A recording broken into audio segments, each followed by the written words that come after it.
అలాగే నిన్న సిఎల్పి సమావేశంలో ఎమ్మెల్యేలు ఎమ్మెల్సీలు అందరూ కూర్చొని మాట్లాడిన బట్టి ఒక్కసారి ఏం మాట్లాడో చూద్దాం. సీఎం రేవంత్ రెడ్డిపై అనుచిత వ్యాఖ్యలు చేస్తే సహించేది లేదు, పార్టీకి వ్యతిరేకంగా ఎవరు మాట్లాడినా చర్యలు తీసుకోవాలి. కొండా సుష్మితా పటేల్ కామెంట్స్ పై కాంగ్రెస్ ఎమ్మెల్యేలు ఫైర్. మంత్రి కొండా సురేఖ కూతురు సుష్మితా పటేల్ ఇటీవల సీఎం రేవంత్ రెడ్డిపై చేసిన వ్యాఖ్యలపై కాంగ్రెస్ ఎమ్మెల్యేలు బగ్గుమన్నారు. ముఖ్యమంత్రికి పార్టీకి వ్యతిరేకంగా మాట్లాడిన వారిపై కఠిన చర్యలు తీసుకోవాలని వారు డిమాండ్ చేశారు. శుక్రవారం గాంధీ భవన్లో ప్రభుత్వ విప్ బిర్లా ఐలయ్య, వేముల వీరేశం, బల్మూరు వెంకట్, ఎమ్మెల్సీలు బస్వరాజు సారయ్య, ఎమ్మెల్యేలు రేవూరి ప్రకాష్ రెడ్డి, నాయని రాజేందర్ రెడ్డి, నాగరాజు, గండ్ర సత్యనారాయణరావు, బాలు నాయక్, మందుల సామేల్, వీర్లపల్లి శంకర్, సి వంశీకృష్ణ, కె రాజేష్ రెడ్డి, మధుసూదన్ రెడ్డి, కుమ్మం అనిల్ కుమార్ రెడ్డి, బత్తుల లక్ష్మారెడ్డి, కుందూరు జైవీర్ రెడ్డి, మనోహర్ రెడ్డి మీడియాతో మాట్లాడారట. ఏదైతే దీనికి సంబంధించి మంత్రి కొండా సురేఖ కూతురు అయినటువంటి సుష్మితా పటేల్ చేసిన వ్యాఖ్యలపై ఖచ్చితంగా కఠినంగా చర్యలు తీసుకోవాల్సిందే. అలాగే క్రమశిక్షణ కమిటీ కూడా ఈమెను ఖచ్చితంగా తప్పించాల్సింది. ఎందుకంటే ఒక ముఖ్యమంత్రి పైన ఈ విధంగా మాట్లాడడం, మరీ వ్యతిరేకంగా తీసుకొని మాట్లాడడం, మరీ వ్యతిరేకంగా పర్సనల్గా తీసుకొని మాట్లాడడం ఏంటి, ఖచ్చితంగా ఈమె పైన యాక్షన్ తీసుకోవాల్సింది అంటే కూడా సిఎల్పిలో చాలా మంది కాంగ్రెస్ ఎమ్మెల్యేలు ఎమ్మెల్సీలు పెద్ద ఎత్తున ఒక ప్రెస్ మీట్ పెట్టిరు కొండా సురేఖకు వ్యతిరేకంగా. అలాగే సురేఖ స్పందించాలి. కొండా సురేఖ కూతురు సీఎం రేవంత్ రెడ్డిపై మాట్లాడిన మాటలు ఖండిస్తున్నాం, పోరాడి ప్రజాప్రభుత్వాన్ని అధికారంలోకి తెచ్చుకున్నాం. కొండా సురేఖ తన కూతురు సుష్మితా పటేల్ మాట్లాడిన అంశాలపై స్పందించాలి. రాహుల్ గాంధీని ప్రధానిని చేసేంత వరకు అంతా కలిసికట్టుగా పనిచేయాలి. పార్టీ నమ్ముకున్న కార్యకర్తలకు న్యాయం చేయాలి. అంతర్గత విషయాలను సిఎల్పి ఇతర వేదికల్లో మాట్లాడాలి. సుష్మితా మాటలు బాధ కలిగించాయని ఖండించారట. ఇక్కడ బిర్లా ఐలయ్య మాట్లాడుతూ మనంతా కూడా కాంగ్రెస్ పార్టీ కోసం కొన్నేళ్లుగా పనిచేస్తా ఉన్నాం. కాంగ్రెస్ పార్టీ అధికారంలో తేవడానికి 20 ఏళ్లుగా ఎటువంటి పదవులు లేకుండా 20 ఏళ్లుగా వేరే పార్టీ అధికారంలో ఉన్న పోరాటం చేస్తూ వస్తా ఉన్నాం. ఇటువంటి సందర్భం అందరం ఏకంగా ఉండాలి. రాహుల్ గాంధీనే ప్రధాని చేసేందుకు మన పోరాటం ఉండాలి, కానీ ఈ విధంగా మనలో మనమే కొట్టుకోవడం ఏంటి, ఖచ్చితంగా దీనిపైన కఠినమైన చర్యలు ఉండాల్సింది అంటూ కూడా బిర్లా ఐలయ్య ప్రభుత్వ బిర్లా ఐలయ్య కూడా మాట్లాడారు. అదేవిధంగా క్షమాపణ చెప్పాలి, ముఖ్యమంత్రిపై ఎవరు మాట్లాడినా కఠిన చర్యలు తీసుకోవాలని పిసిసి అధ్యక్షుడు విజ్ఞప్తి చేస్తున్నాం. చెట్టు కొమ్మ మీద కూర్చొని ఆ కొమ్మనే నరుక్కునే తీరు సరైనది కాదు. తన కూతురు వ్యాఖ్యలతో సంబంధం లేదంటున్న కొండా సురేఖ ఈ వ్యాఖ్యలను ఎందుకు ఖండించలేదు? మీ భాష ఎప్పుడు పార్టీకి తలనొప్పిగానే ఉంది. సీఎంపై తప్పుడు వ్యాఖ్యలు చేసినా ఏకవచనంతో మాట్లాడినా సహించబోం. పార్టీలో సభ్యత్వం లేని వ్యక్తి ఎమ్మెల్యే పైన నీచమైన భాష మాట్లాడుతున్నారు. సీఎం రేవంత్ రెడ్డి గురించి మాట్లాడిన మాటలకు బహిరంగ క్షమాపణలు చెప్పాలంటూ కూడా ఆ ప్రభుత్వ వేముల వీరేశం కూడా మాట్లాడుతూ, ఒక ముఖ్యమంత్రిపై ఈ విధంగా ఎలా మాట్లాడతారు, మీరు కూర్చున్న ఆ చెట్టుపైనే అదే కొమ్మ నరికేస్తామంటే ఈ విధంగా ఉంటుంది. అసలు మీ కూతురు కాంగ్రెస్ పార్టీలో ఉందా? కాంగ్రెస్ పార్టీ కండువా కప్పుకుందా? లేకపోతే కాంగ్రెస్ పార్టీలో సభ్యత్వం ఉందా మీ కూతురికి?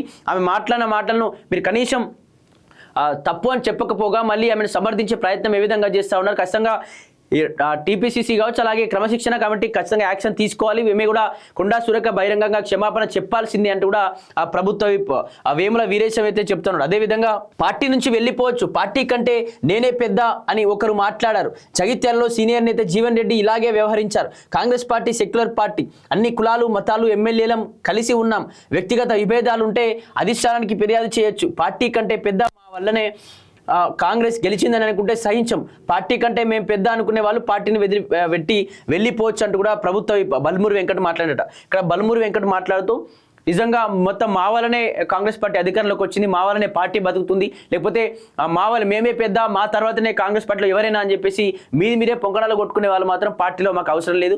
పార్టీలో అందరం సమానంగా పనిచేయాలి, పెద్ద చిన్న విభేదాలు లేకుండా అందరం కాంగ్రెస్ పార్టీ కోసం, కాంగ్రెస్ పార్టీ కార్యకర్తల కోసం, ప్రజల కోసం పనిచేయాలి. కానీ మేము పెద్ద, మా వల్లనే కాంగ్రెస్ వచ్చింది, మేము లేకపోతే అసలు రేవంత్ రెడ్డి టీపీసీసీ అయ్యేటోడు కాదు, లేకపోతే ముఖ్యమంత్రి అయ్యేటోడు కానీ, ఇవన్నీ మాటలు పక్కన పెట్టి ఖచ్చితంగా మీకు నచ్చకపోతే పార్టీలోంచి బయటికి వెళ్ళిపోండి అంటూ కూడా బల్మూరు వెంకట్ చెప్తారు. అదేవిధంగా కఠిన చర్యలు తీసుకోవాలి. వేలాది మంది కార్యకర్తలు రక్తం చిందించి కాంగ్రెస్ను అధికారంలోకి తెచ్చారు.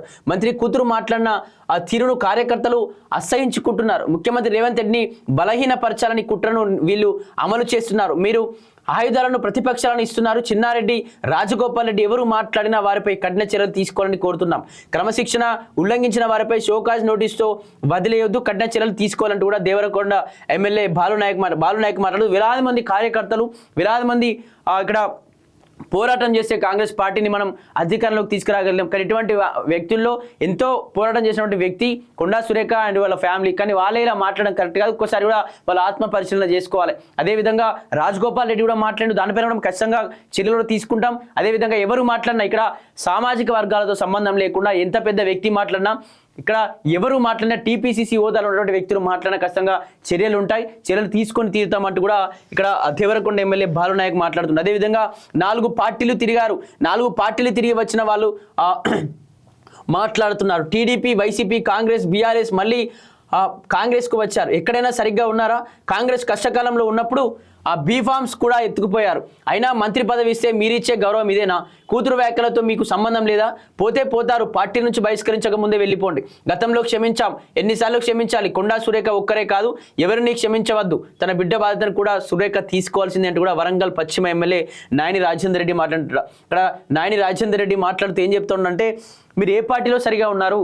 మీరు చాలా పార్టీలు తిరిగారు. ఒకప్పుడు టీడీపీలో ఉన్న తర్వాత వైఎస్ఆర్ పార్టీలోకి వెళ్ళారు, తర్వాత కాంగ్రెస్లోకి వచ్చారు, మళ్ళీ బీఆర్ఎస్లోకి వెళ్ళి కాంగ్రెస్ పార్టీ రాగానే వెంటనే బీఫామ్ కోసం మళ్ళీ కాంగ్రెస్ పార్టీకి వచ్చారు. కానీ మీరు ఎప్పుడు ఏ పార్టీలో సరిగా పనిచేసిరు? అయినా మీకు ఇష్టం లేకపోతే పార్టీ నుంచి వెళ్ళిపోండి, మీ వల్ల మాకు పెద్ద ఒరిగేది ఏం లేదు కదా అని చెప్పేసి నాయని రాజేందర్ రెడ్డి అయితే మేము బహిష్కరించకముందు, అంటే మేము పార్టీ నుంచి వెళ్ళగొట్టక ముందే మీరే పార్టీ నుండి వెళ్ళిపోండి అంటూ కూడా అతను తీవ్రమైన విమర్శలు చేసాడు. అదేవిధంగా పిల్లకాకి మాటలు కాదు, రాజగోపాల్ రెడ్డి చెన్నారెడ్డికి వదిలేసి కొండా సురేఖపై మాత్రమే మాట్లాడడం లేదు. కొండా సుష్మిత అనే పిల్లకాకి మాట్లాడే మాటలు ఆమెవి కాదు, ఆమెతో కొండా సురేఖ మాట్లాడించారని అనుకుంటున్నాం.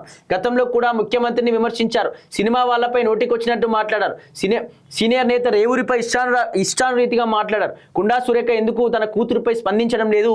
రాజగోపాల్ రెడ్డి చెన్నారెడ్డి మాటలు కూడా కరెక్ట్ కాదు అంటూ కూడా ఆ ఖానాపూర్ ఎమ్మెల్యే వెడమ బుజ్జి కూడా మాట్లాడినట్టు. ఇక్కడ పిల్లకాకి మాటలు ఎందుకు? చిన్నపిల్లలాగా మాట్లాడడం బంద్ చేసుకోవాలి. ఖచ్చితంగా ఓన్లీ కొండా సురేఖ కూతురుపైనే కాదు, అదేవిధంగా ఇక్కడ రాజగోపాల్ రెడ్డి పైన, చెన్నారెడ్డి పైన కూడా ఖచ్చితంగా యాక్షన్ తీసుకుంటాం. ఇది ఎవరికి కూడా కాంగ్రెస్ పార్టీ ఎవరికి కూడా మద్దతుగా ఉండదు, అందరికీ సమానమైనటువంటి హక్కులు ఉంటాయి. కానీ పిల్లకాకి మాటలు బంద్ చేసుకోవాలి. చాలాసార్లు కూడా చూస్తూ ఉన్నాం, ఇప్పటికే మీరు కొండా సురేఖ గారికి చాలా సమయం ఇచ్చి ఇప్పటికే చాలా ఇష్టం ఉన్నట్టుగా మాట్లాడుకుంటూ పోతా ఉన్నారు. ప్రతిసారి మేము క్షమించాలి, సహించాలంటే మా వల్ల కాదు, మీ వల్ల కాంగ్రెస్ పార్టీకి పెను ప్రమాదం వచ్చే ఛాన్స్ ఉంది. ప్రజల్లో అభిప్రాయం పోతా ఉంది కాంగ్రెస్ పార్టీ పైన. ఇప్పటికే కాంగ్రెస్ పార్టీ నిన్నేళ్ళు కష్టపడి తెచ్చుకుంటే మళ్ళీ మీ మాటల వల్ల కాంగ్రెస్ పార్టీ మళ్ళీ నెక్స్ట్ అధికారంలోకి రాకుండా పోతుంది. కాబట్టి ఖచ్చితంగా మీ పైన యాక్షన్ తీసుకోవాల్సిందని కూడా మాట్లాడుతూ ఉన్నారు. అదేవిధంగా షాద్నగర్ ఎమ్మెల్యే వీర్లపల్లి శంకర్ మాట్లాడుతూ, మీ సంస్కృతి అందరికీ తెలుసు, అందరూ సీనియర్ నేతలు ఏకం చేసి రాక్షస పాలన రేవంత్ రెడ్డి అంతం చేశారు. ప్రభుత్వంలో భాగస్వామిగా ఉన్న వాళ్ళ కూరు పార్టీని ముఖ్యమంత్రిని ఇబ్బంది పెట్టేలా మాట్లాడింది. కుటుంబ సభ్యుల వ్యాఖ్యలపై మంత్రికి బాధ్యత ఉంది, మీ కుటుంబ స్థాయి చూసుకోవాలి, మీ నీతి సంస్కృతి ఏమిటో మాకు తెలుసు, కూర్చున్న చెట్టును నరకొద్దు. రాజగోపాల్ రెడ్డి, సురేఖ, చెన్నారెడ్డి లాంటి వారిపై ఆ కాంగ్రెస్ కార్యకర్తలు ఎంతో పని చేశారంటూ కూడా ఇక్కడ చూస్తూ ఉన్నాం. నిజంగా ఇక్కడ ఉన్నటువంటి ఎమ్మెల్యేల మొత్తం కూడా చాలా పెద్ద ఎత్తున విరుచుకుపడతా ఉన్నారు. అంటే కాంగ్రెస్ పార్టీలు ఇప్పటికే చాలా సహించాం, చాలా ఓపిక పట్టాం, ఖచ్చితంగా దీనిపై యాక్షన్ తీసుకోవాల్సిందే. యాక్షన్ తీసుకోవడంతో పాటు ఇటువంటి ఎవరు కూడా నెక్స్ట్ చేయకుండా ఇక్కడ చెన్నారెడ్డి విషయంలో యాక్షన్ తీసుకుంటాం. అదేవిధంగా ఇక్కడ మళ్ళీ రాజగోపాల్ రెడ్డి చేసిన వ్యాఖ్యల విషయంలో తీసుకుంటాం. కానీ ఇక్కడ ఎందుకు మేము సీరియస్గా తీసుకున్నాం అంటే, మేము అసలు పార్టీలో సభ్యత్వం లేదు, పార్టీలో సభ్యత్వం లేని వ్యక్తి ఈ విధంగా పార్టీ పైన మాట్లాడడం ఒకటే, విధంగా తన వెనుక తన తల్లే ఉండి రెచ్చగొట్టే విధంగా మాట్లాడించింది అంటూ కూడా ఇక్కడ వీళ్ళందరూ కూడా ఎమ్మెల్యేలు ఎమ్మెల్సీలు అందరూ కూడా సీరియస్ అవుతారు. మరి చూడాలి అసలు నిజంగా రేవంత్ రెడ్డి పెద్ద ఎత్తున తిరుగు ప్రయాణమే అయిపోయిండు. ఇక్కడ లండన్ నుండి అమెరికా పోవాలి, కానీ